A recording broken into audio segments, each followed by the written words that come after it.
What is the most fucked up thing you've seen your parents do?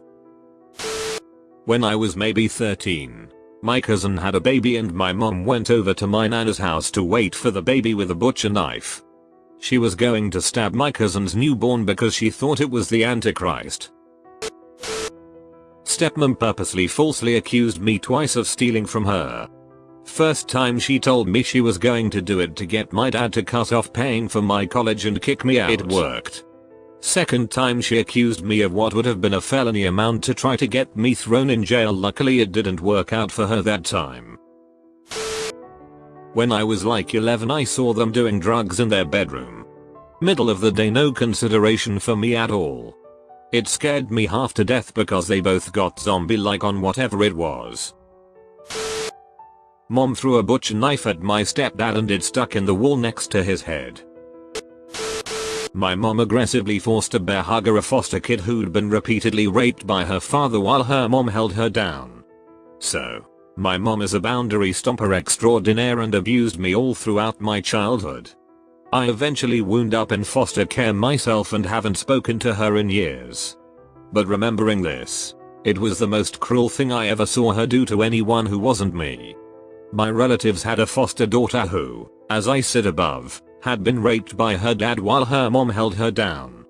My mother knew this. My relatives made the mistake of inviting my mother over, and my mom said, "Welcome to the family. Give a hug," to the girl. Who said no? My relatives said no. My mother kept saying, "But why? Why not? Come on." Because she's traumatized by hugs and touches after being raped. Explain why this was a bad idea, even though it should have been obvious. Because neither my nor my relatives wanted to just grab her in a big bear hug and wouldn't let go while the girl tried to push her off plus hyperventilated.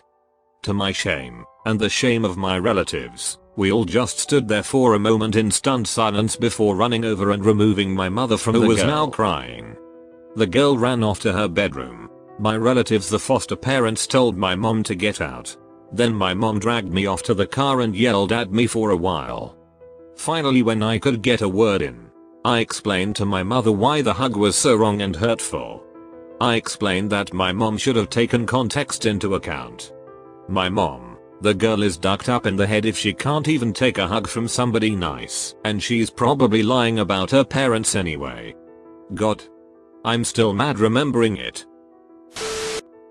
Go to court to defend my brother and discredit me in a sexual abuse case. Excuse me. I was their child, too. I remember them having sex on the kitchen counter behind us while we were having breakfast before school.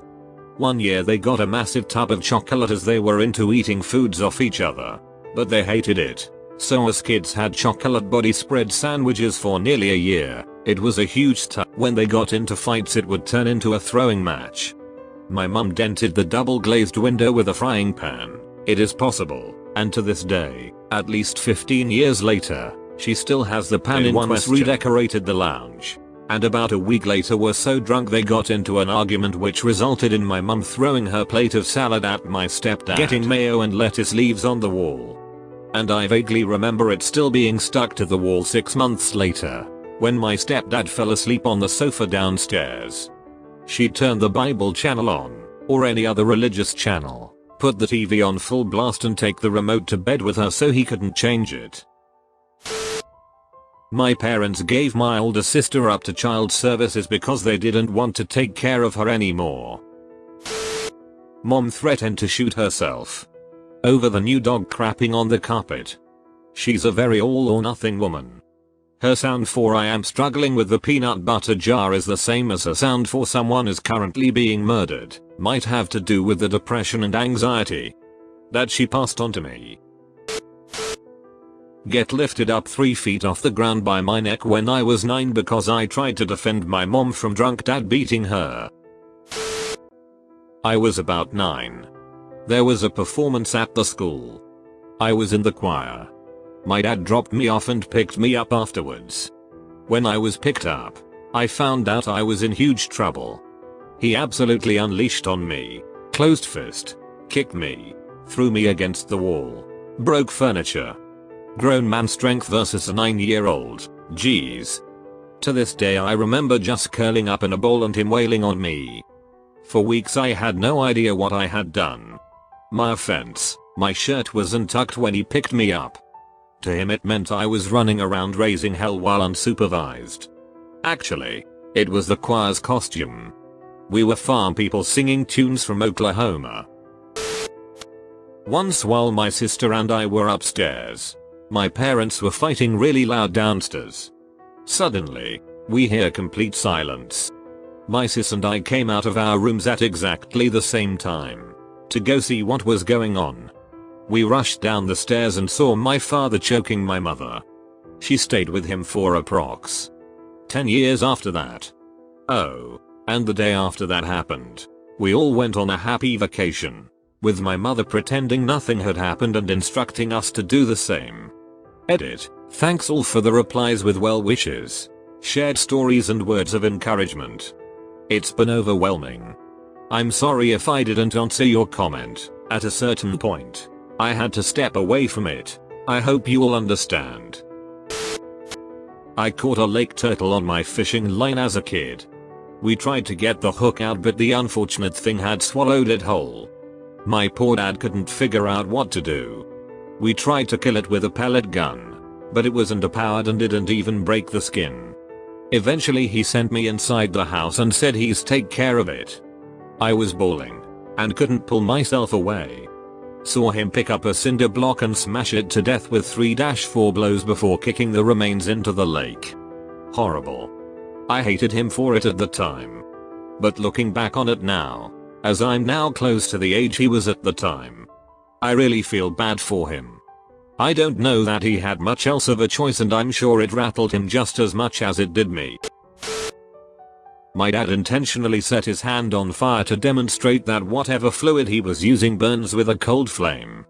He was normally a very smart, level-headed person, I swear. Parent threatened OD if we didn't go to bed. Edit. Thank you for the reward. We are all in a much better place now.